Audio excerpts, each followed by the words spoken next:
И така хора, преди да видите ранкет играта, ще кажа някои други значения, тъй като забравих да ги спомена. Първо много хора ми писаха защо не качвам всеки ден, значи аз и в предния клип обясних, че това няма как да се случи, защото първо нямам време и второ разберете, че живота ми не е само компютър и видеа. Второто нещо, писаха ми как бе никнейма в League of Legends и в кой регион играя, значи никнейма ще го ставя долу в описанието, тъй като е малко сложничък. И играя в Northern KT, сега тук някой професор ще се изтъкне какво правят там при нобовете, че в Уеста са по-добри. Значи, според мен трябва да играеш там, където са ти приятелите. Ако говорим за прота, те се намират в Норт Америка, поне аз така го виждам. И трето нещо, което искам да ви помоля е долу в коментарите да напишете в следващото видео на League of Legends с кой герой искате да играете, като имам близо 1300 Riot Points и около 7000 IP, тъй като щях да си обновявам AP руните, но тъй като много мит не играя, нещо се отказах. Но и мисля, че 18 AP в началото, горе-долу за мен става. Така че напишете долу в коментарите с кой герой искате да е следващото видео и нали, всеки, който играе League of Legends, ще разбира там малко от играта, да си даде нали, мнението. И героя, нали, който събере най-голям вод, с него ще играе. И като цяло това е. А другото, което е, ако искате, мога да изчакам някоя друга седмица, докато излезе нали, новия герой Велкос, който, доколкото разбрах, ще е дъщеря на Касадин. Но вие решавате, така че дайте си мнението долу. Ето ви и самата игра. И здравейте всички, аз съм FreakRoza и това е моята ранкет игра, която ще определи моята дивизия. Така. В принцип ще видите най-важните части. Няма смисъл да снимам цялата игра, да става по-голям клипа и в по-лошо качество. Така че ще видите най-такива важните моменти. И чао за сега. Да, сега пазим булто да не го инвейднат. Това е повече от тясно, както и да е. Така, малка е леко бавен. Бива.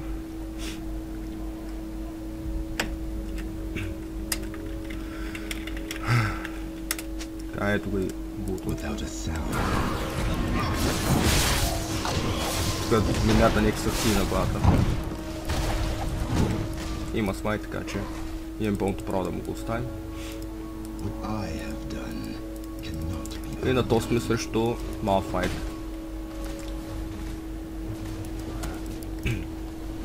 Се опитам повече да фармя. Колкото там на Малфайта бързо ми свърша манат, така че... Андеем пингва, защото... Да, това нещо трябва да...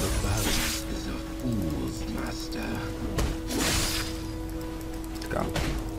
Предната ми дивизия беше Silver 1 и в момента се боря за Gold. Не знам това, нали смисъл, ако го уинна, коя дивизия ще ми пусне. За сега съм 7-2 мисля, че. И ако го уинна ще съм 8-2, не знам къде ще ме пусне, предполагам Gold, но не знам, ще видим по-натам. И така, не е добро начало. Както казах сега, сега се опитвам повече да фармя, тъй като аз съм по-опи в лейтинг. И така, беше ми 2-1. Добре, вече се успокоих. Ето го и ганга на Вак. Това ще може да има пасивка. Да. Но файта няма да се позволи да го взема което е лошото. Плаш от моя страна, тъй като нямам друго какво да направя. Зак вече няма пасивка. Да се знае. Да. След го отново втория ганг на Зак. Не му се получи.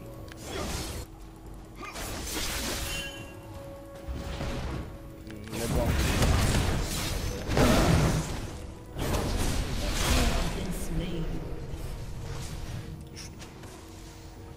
Това, което не мога да разбера защо малка не ми гангна до сега нито един път.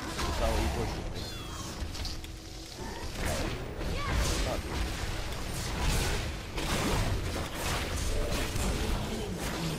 Просто не мога да разбера то как е голд. Кой го е бузнал? Това почти всяка игра ми се случва. Да свикна, но не мога просто. И така ми който се случва по-натам. Така, извинявам се, че така второто умиране не го застех, просто нещо си изключа прав сега, какво стана. Да, Малфайта си пусна улта. Умрях. Надявам се в лейт гейм, както казах, да се върна, тъй като не са ясни. И така. Сега бутаме търът, а файта го няма. Ето го.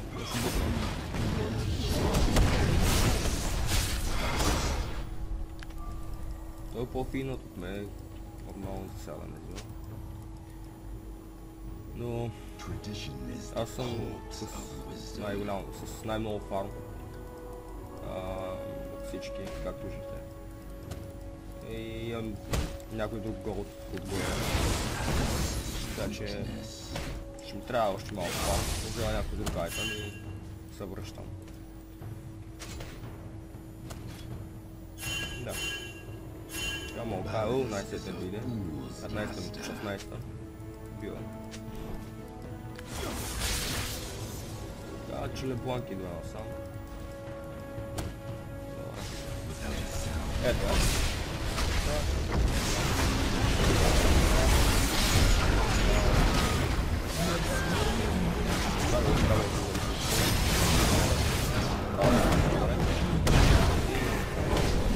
Напредък е. И така се гола на състата. Ще върна. И така. Сега отивам към бота, тъй като виждам, че става някакво мене. А пък казвам, ето наши ги изпива. Много добре. Зака нещо отива надолу. Мисля, че да го забелязвам, тъй като тук има лард. Е така, отиваме към топа, тъй като Малфайта дойде и ще се пробва да пушне. Търта е почти на пул, но според мен няма да успее да я бутне. Така. Усетих, че нещо слиза надолу. Няма да успее да я бутне. Което е добре. Още малко.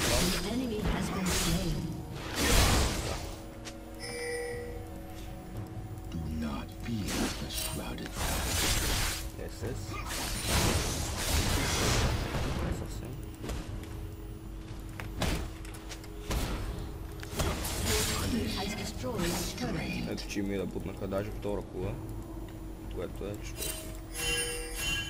Повече от чудесно. Еди керито на тяхното се чънгла. И продължавам с фарма.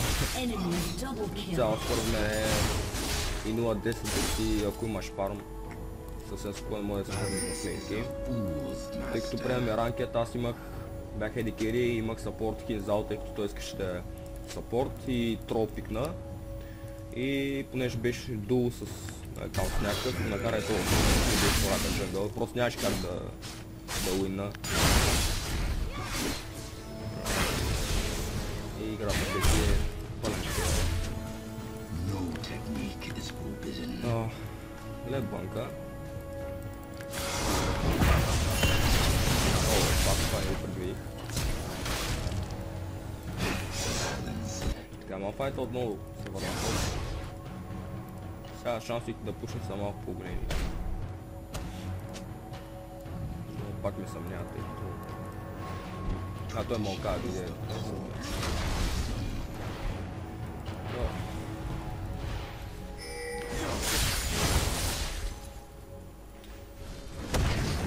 Един 170 фално, 20 минута. Сега нападаме Малфайта. Умрете с кутерата е пушнат.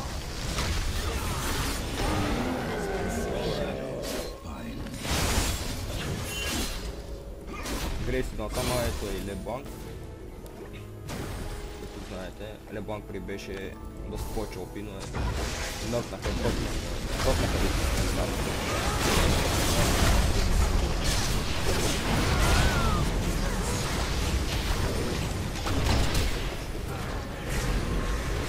файта ще бъде. Браво. И тук горе не мога да карам, виждам бабълки.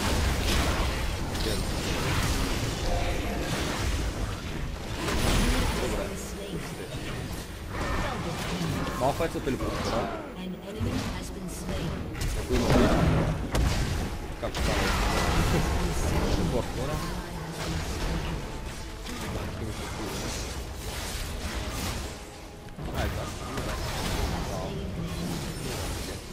Айде, да,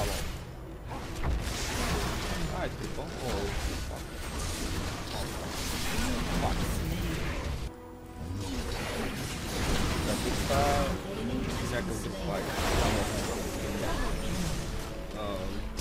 Най-важно салата.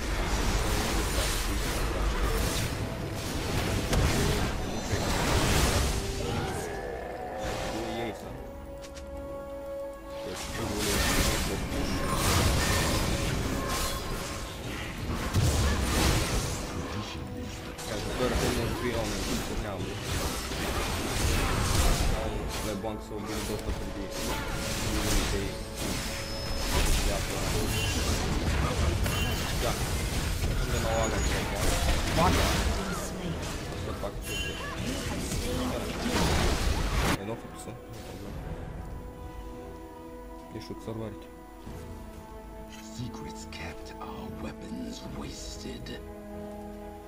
Сега тук имам проблем с фокусото. Съвсем 30, добре качество. Там се пушка е малко.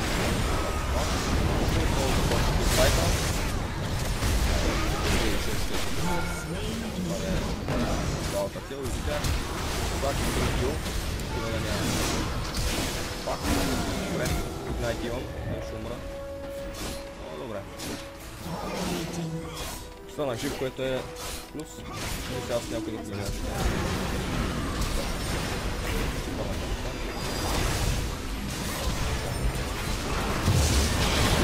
Да, просто така. И така. Фак!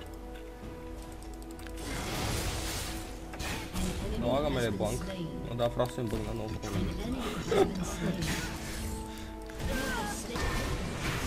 Сега пушваме вторият, където става само Нексуса. Може би ще правим някой друг кил при да... А, не, те пушват. Да, това от играта. Да. Сега ще ви кажа къде ще ми даде. Търсете там по 2 коментара и се абонирайте, ако искате. Така, нека им дивизията. Така, чудесно. 8-2. Силвер 1. Отново. Благодаря на Сорака и Хинзао, че ми филнаха играта. Дефитнах и на Шабба Gold 5. Благодаря много. Без коментар просто.